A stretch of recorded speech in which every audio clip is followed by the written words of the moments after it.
Hello po. Hello po sa inyong lahat. Isang magandang umaga po sa inyong lahat. Ngayon po ay Mayo 7, 2024 at ang oras po dito sa Los Angeles, California ay 6:21 ng umaga. Alas 6:21 ng umaga at ang araw po ngayon ay Tuesday. Medyo maaliwalas ang araw. Kagabi ay tinulugan ko na lang yung hearing kagabi. Pero ito, mayroon na kasi akong nakaprepara na message patungkol dito sa gusto ko lang talakayin itong kanta ni Epifanio Labrador. Ayan po, may kinumpos po siyang magkanta at siya na rin ang kumanta. Ay original po ito, Siya ang composer, siya na rin ang yung ano bang tawag doon? Singer. Opo, at siya na rin siguro ang nag-record. Matagal ko na sanang gustong i-discuss ito kasi nga ay 99% po na totoo yung mga lyrics na sinulat niya. Opo. At yan ang i-discuss ko ngayon. Ang title po ay Why Then Was the Law. Yan po ang title. Why Then Was the Law. At ito pong kanta ni Epifanio Labrador na ipaparinig ko po sa inyo ay talagang tama o napapanahon o talagang tumpak Tumpak, kaya lang kulang pa ng bahagya. Kaunti na lang. Malapit na sa katotohanan talaga. Opo, totoo yung mga lyrics nung kanta niya. Opo, at yan po ang ipaparinig ko sa inyo. Ngayon, kayo na po ang bahala na humanap kung gusto nyo kumpleto. Kasi nga, baka makuha tayo ng YouTube Opo, kaya ipaparinig ko ng 2 beses o 3 beses. Ayun na, i-discuss ko na.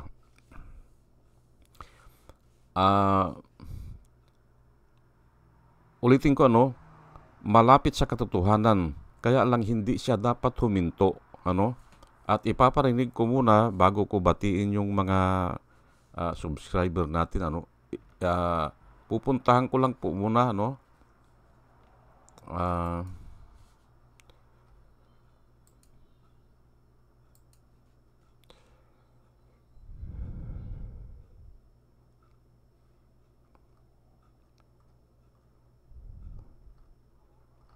Ako.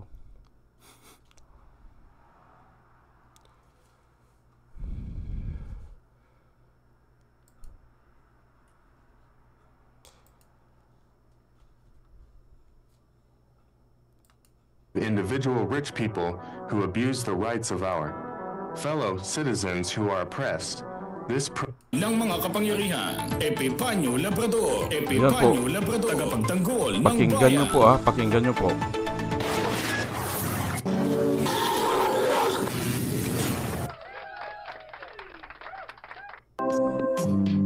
Para kanino ba ang batas na sinasabi nila? Para kanino ba ang batas na nilikha? Ang batas nga ba ay para sa lahat o para lamang sa mga taong maraming pera? Tila ba ang batas natin ay bulag sa mga taong mayroong kapangyarihan? Nagbibingi-bingihan, nagmamaang-maangan ang batas sa tulad niyang makasalanan. Para kanino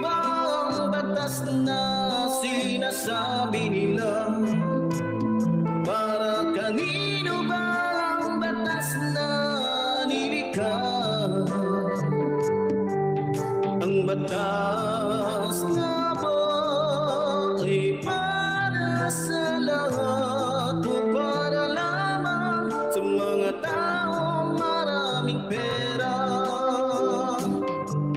Para ba ang batas natin ay wala ng dangal? Tila ba ang batas natin ay duwag sa mga taong may pera, sa taong tulad niya? O batas na sangka? Tila ba bingi?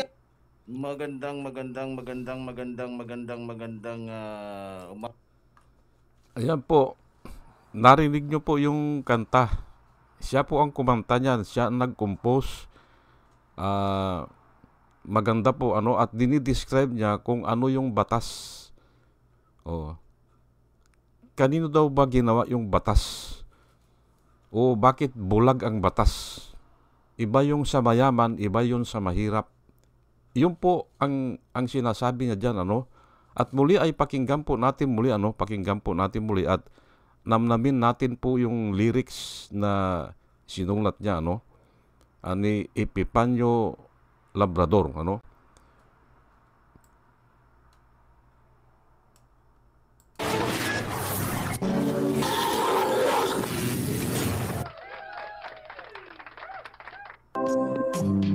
Para kanino ba ang batas na sinasabi nila?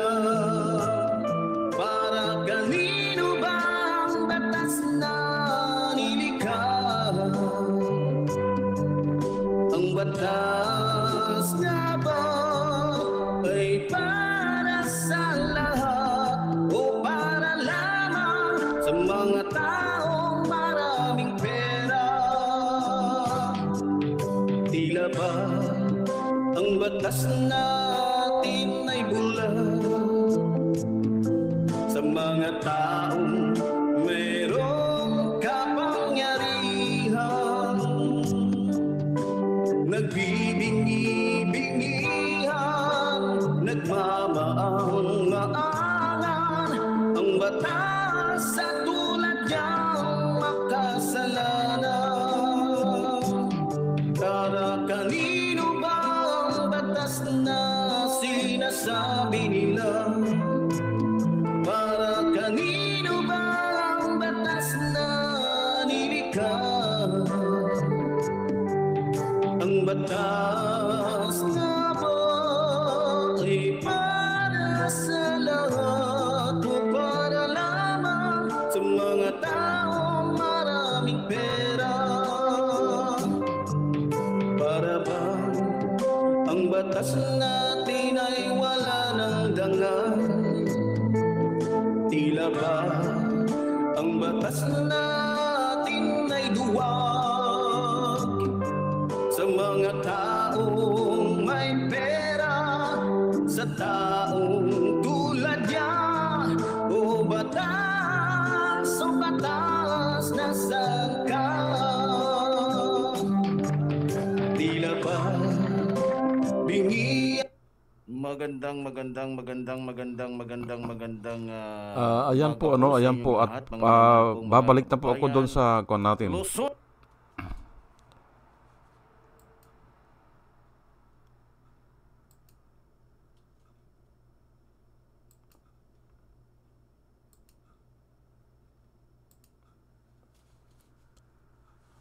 Ayan po. Babalik na po ako dito sa i-discuss ko. Pero bago ang lahat ay hayaan nyo muna na pasalamatan ko muna yung mga subscriber natin, yung mga nagla-like, yung mga nanonood.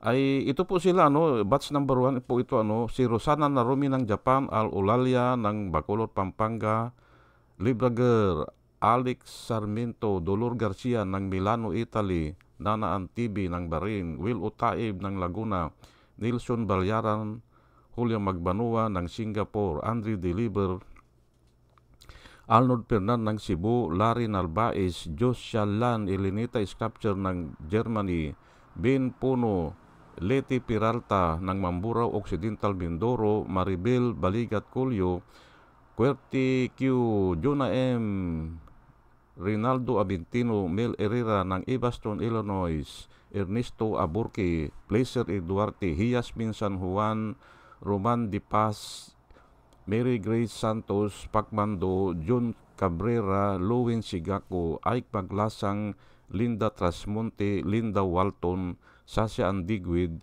Lenny Bungat, Agripino C, Eduardo Gonzales ng Singapore, Bumble D, Di Juana Duco, Ernesto Honrado, Josephine Lucas, Bert Abogado, Dimitrio Pascual, Soledad Di Maculangan, Brenda Martin, CJ Torrio, Melchor Tolentino, Brother Pacamara, Manuel Lim, Danilo Magno, Lawrence Alindayo, Edelberto Infante, Boss Reyes, Paul Vincent Lim, Sonny Gaya, Rupino Baldos, Betty Velasco, William Ilay, June D5, Victorino Ripran, Norman Nabatar, Bonifacio Avila, Danilo Magno, Carl Alman, Salvi Ibanez, Domus Ticton, Tib Mercado, Bernadette Francisco, Yoser P.O., Cyril Andres, Hermihenel Dugardi, Rubinder Pin, Mama Gina, Lance Subintak,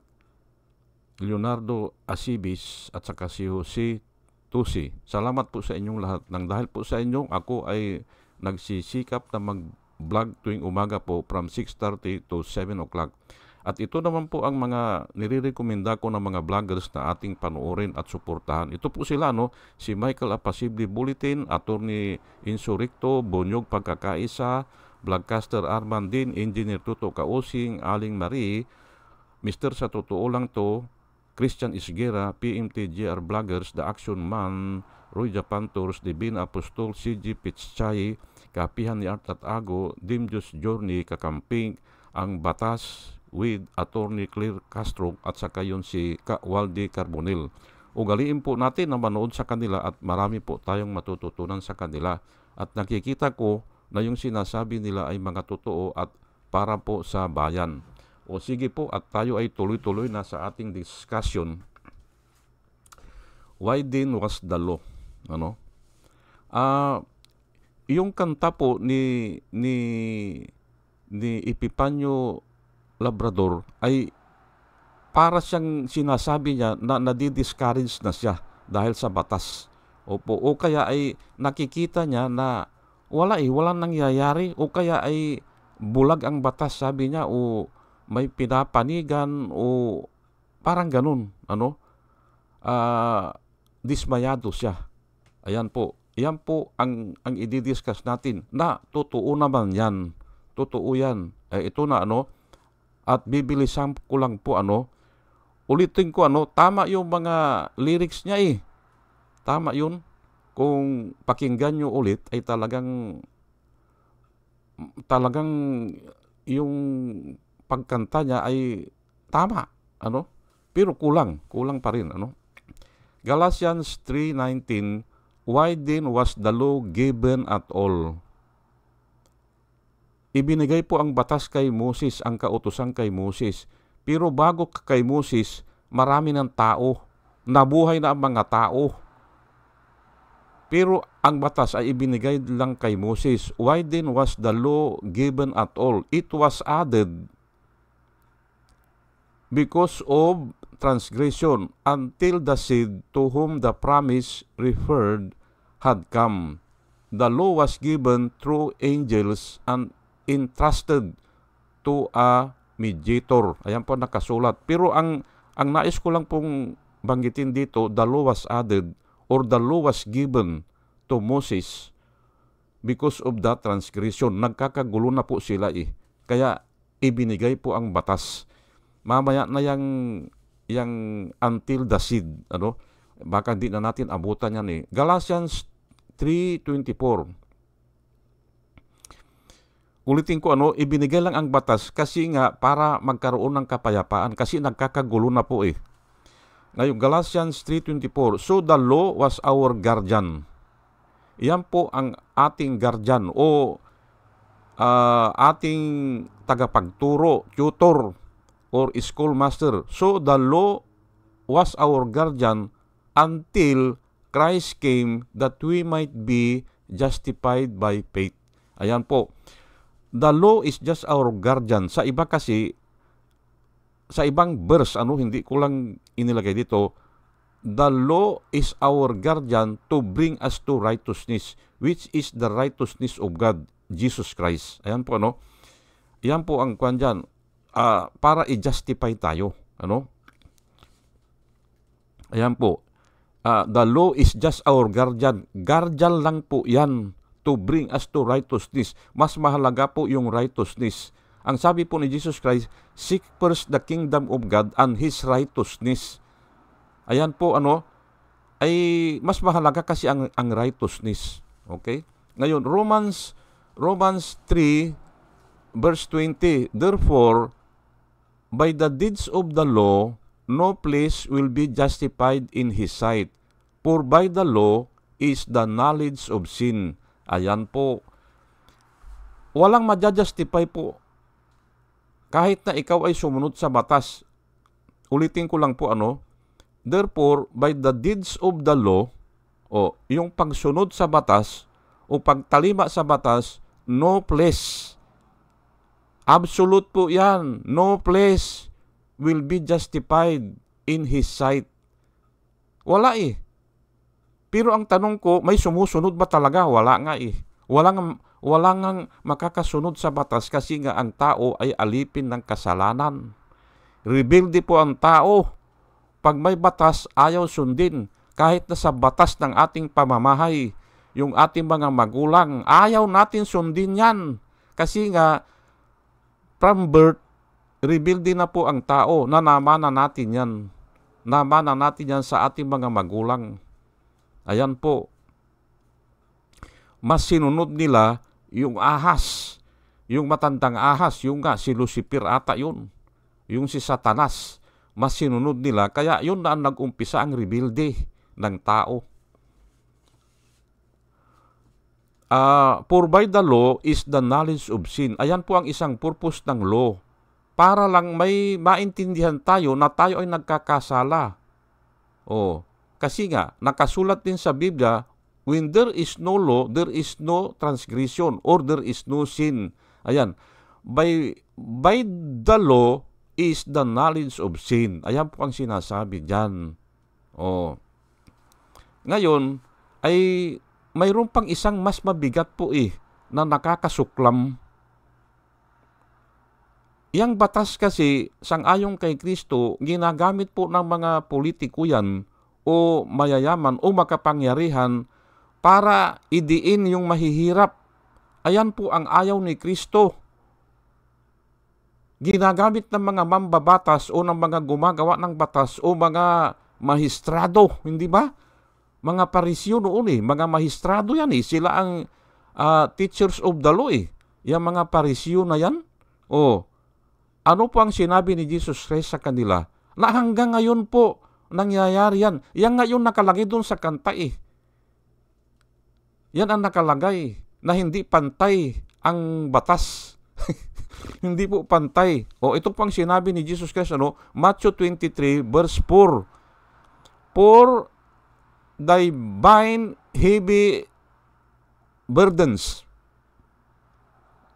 Mabigat na pasanin o mabigat na bagay. Hard to bear, na napakahirap dalhin. And lay them on man's shoulder o men's shoulder. Ayun nga, nilalagay yung batas sa shoulder ng mga mahihirap. Hindi ba? But they themselves, sino po ito?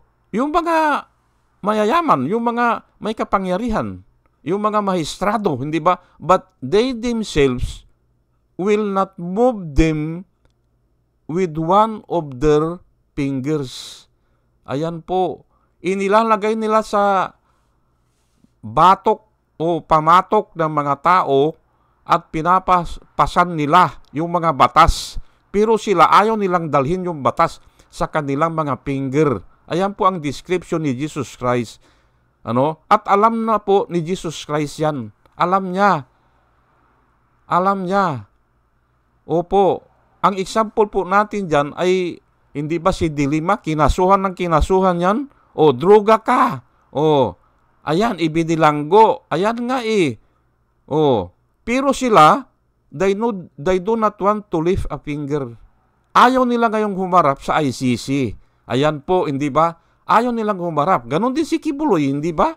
O, si Kibuloy, ayaw nang harapin ang batas. O, gagamit siya ng pira niya para makaiwas sa batas. Ayan po eh. O, gagamit siya ng impluensya niya. Kaya nga dinidismiss eh. Hindi ba? Yung kaso ni ikinaso sa kanya ni alias Amanda, hindi ba? Na-dismiss pala yun eh. O, ganun, gagamit siya ng impluensya, gagamit siya ng batas. Kaya nga eh, they do not use their finger to lift. Pero yun ang ipapapasan nila sa mga tao. Ayan po ang nangyayari. Yan po yung kanta. Opo, yan ang kanta na ginawa ni Epifanio Labrador. Pero isishare ko lang po yung parating sinasabi sa akin ng tatay ko. Ang tatay ko po kasi ay graduate ng law dyan sa MLQU na dati yan ay Manila Law College nung nag-graduate siya. Ay ang sabi niya sa akin, ang batas kanya ay ikukumpara ko yan, sabi niya, at sa kanya ko lang po narinig ito, sa kanya ko lang narinig. Ikukumpara ko yan kanya na isang sasakyan na umaakyat sa bundok, sabi niya. Habang tumataas sa pag-akyat, nahihirapan siya. Ganun po yan. Yung bundok, parang mayayaman na tao yan, sabi niya. Mahirap i-implement ang batas, sabi niya. Yun ang hindi ko nakalimutan. Bata pa ako, sinasabi niya sa akin yan, na ang batas, parang sasakyan niyang kanya na umaakyat sa bundok. Habang umaakyat siya, nahihirapan siya. Hindi niya ma-implement. Kasi nga, mayaman eh. O, ayan, hindi ba? O, parang sasakyan na umaakyat ay kung minsan namamatay pa nga ang makina eh. O, dahil nga hirap nang umakyat doon sa pataas na bundok. Ganon daw ang batas, sabi niya. Ay ngayon, naintindihan ko na. Okay. Hebrew 10:1. Ito po talaga ang matindi po ito. Hebrew 10:1. For the law, having a shadow of the good things to come. Hindi ba? Ginagawa po ang batas kasi naniniwala tayo sa ikabubuti o may magagawa yang batas. Having a shadow of the good thing to come. Hindi ba? Naniniwala tayo na yung 1986 Constitution ay napakabuti, napakaganda. Paniwala lang yun. Opo. Paniwala yun. O we are hoping, we are always hoping for the best. Hindi ba? Pero hindi nangyayari. Ituloy ko lang po and not the very image. Ayan, hindi ba? Not the very image. Shadow lang. Parang anino lang na inaasahan natin na maganda ang mangyayari.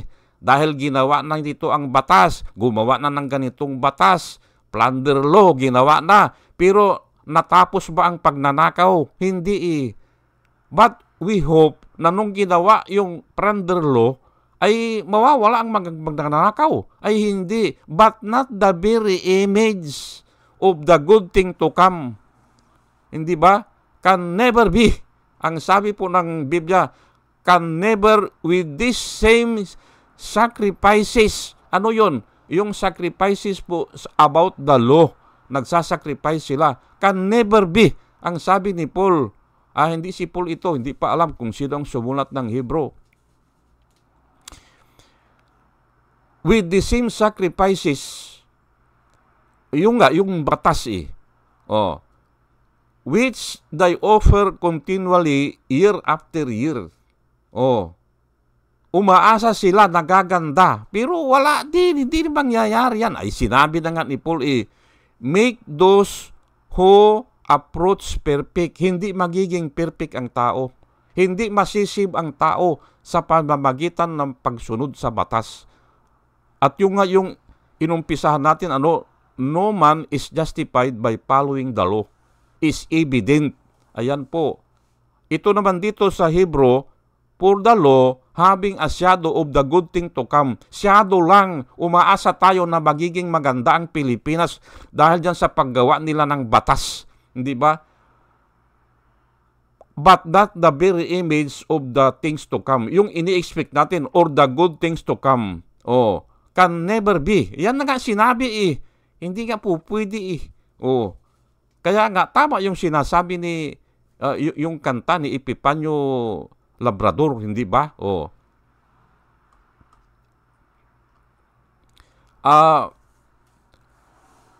Siguro ikuan natin ulit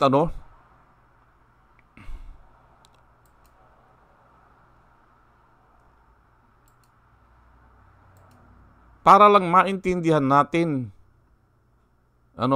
yung kanta.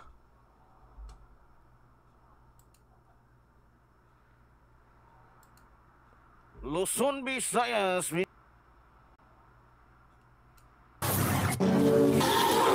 Ayan po, pakinggan nyo ulit.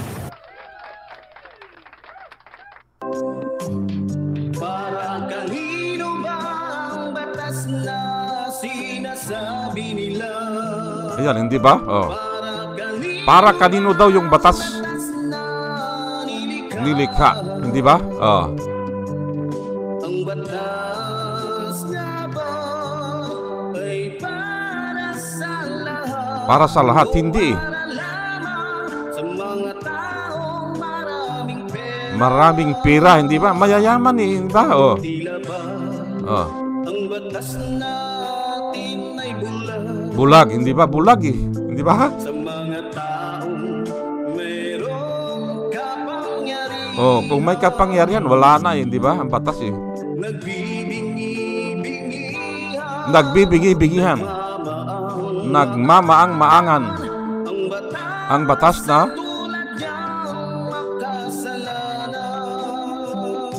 hindi ko nakuha yun. Para kanino pa ang batas na sinasabi nila, di ba? Para kanino pa ang batas na nilikha, di ba?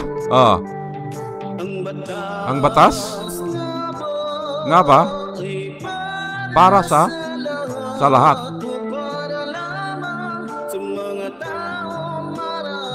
Ayun, para lang sa mga taong maraming pera.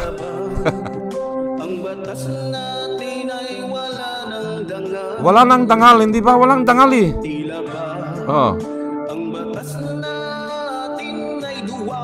Duwag, hindi ba? Duwag ang batas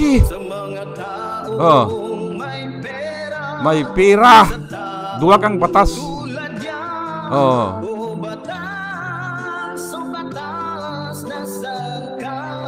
Nasaan ka, hindi ba? Ayan po, sige po, babalik na po tayo. Balik na po tayo at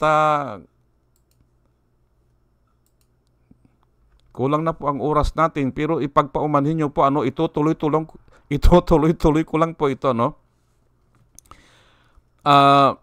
Ephesians 2.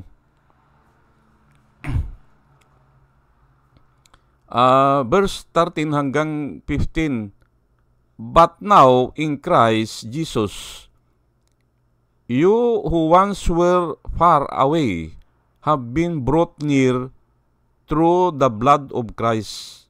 Ayan po, For He Himself is our peace, who has made the two one and has torn down the dividing wall of hostility by abolishing in His place the law. Napakinggan nyo po yun? By abolishing in Himself the law. Maliwanag po yan. At marami pong nakasulat na ganyan. Iisa lang itong kinopya ko kasi wala akong oras By abolishing in Himself the law. yung pong kasing batas is the enmity between God and man. The law is the enmity between God and man. He abolished in himself, in his body, the dividing wall of hostility. Noon siya ay ipinako sa krus ng Kalbaryo, doon niya dinistroyan yung batas na yan.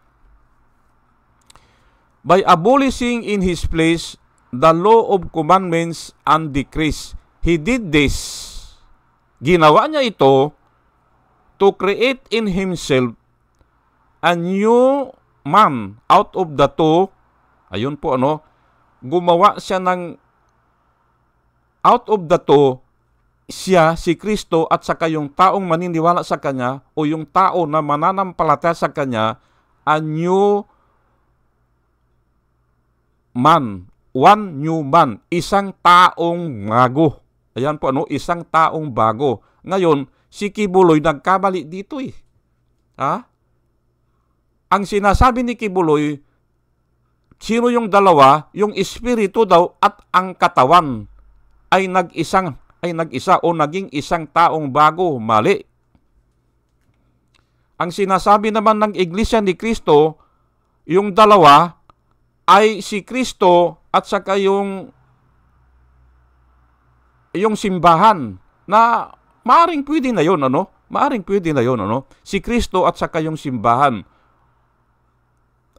Palalagpasin ko na, pero hindi pa rin. Ang dinidescribe po dito, yung dalawang tao, si Kristo at saka yung tao na mananampalataya sa Kanya. The two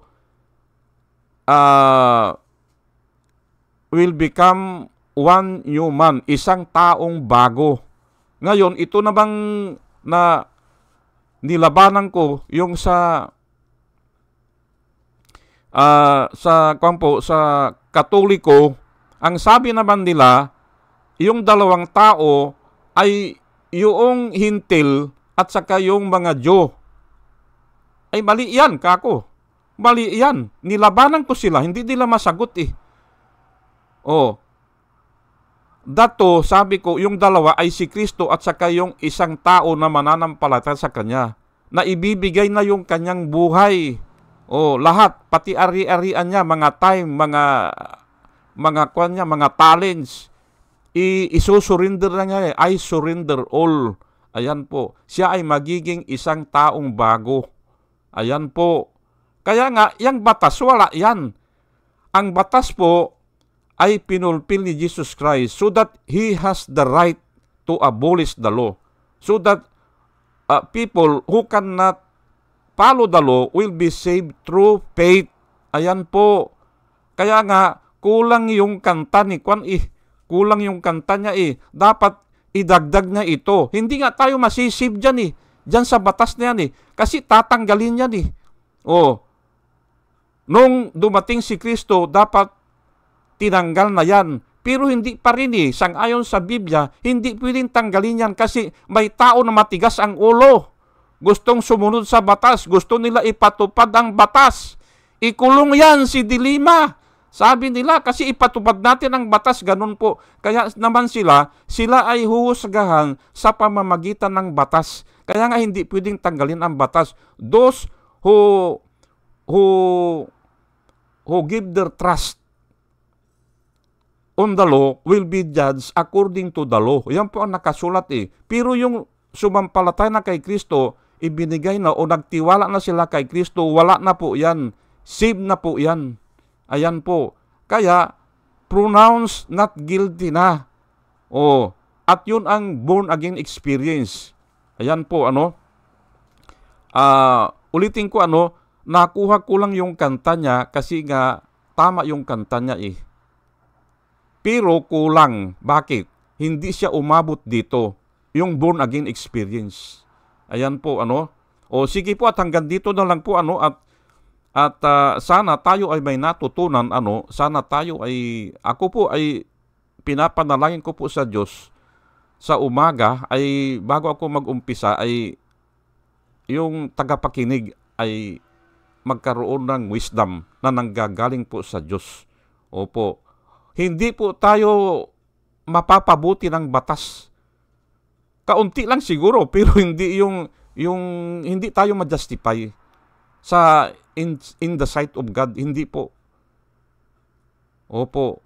Kasi nga ay inilagay lang yan until the Savior come. Dinemonstrate na ni Jesus Christ kung ano yung interpretation niyang batas, i-demonstrate niya, i-demonstrate na niya, ito yan, at yun na ang ating paniniwalaan, at doon tayo masisave. Hindi ba? Ay ginagamit ka yung batas hindi ba? Ginagamit yan pang-oppress. Yan po ang sinasabi ni Jesus Christ nung sinabi niya yung mga Parisiyo na you do not lift a finger, sabi niya, pero ibinibigay nyo sa mga tao ang napakabigat na load. Yun nga yung batas na yan. Kailangan ipatupad natin ang batas. Ano po ang sinasabi ng mga tao na nasa katungkulan? No one is above the law, sabi nila. Pero nakasulat po sa Biblia ay the righteous man is above the law. Nakasulat po yan sa Biblia. The law has no effect on him. Sabi po ng Biblia, the law has no effect to a righteous man. So mas mataas siya. Yan ang hindi alam ng mga tao. Mas mataas po si Jesus Christ kisa sa batas. Opo. At yun po ang titingnan natin. Yung righteousness ng Diyos because Jesus Christ is the righteousness of God. Dinemonstrate niya. Ipinakita niya. Sige po, at hanggang dito na lang po at muli ay isang magandang umaga po at salamat po sa inyong pakikinig. Salamat po ng marami. Salamat po.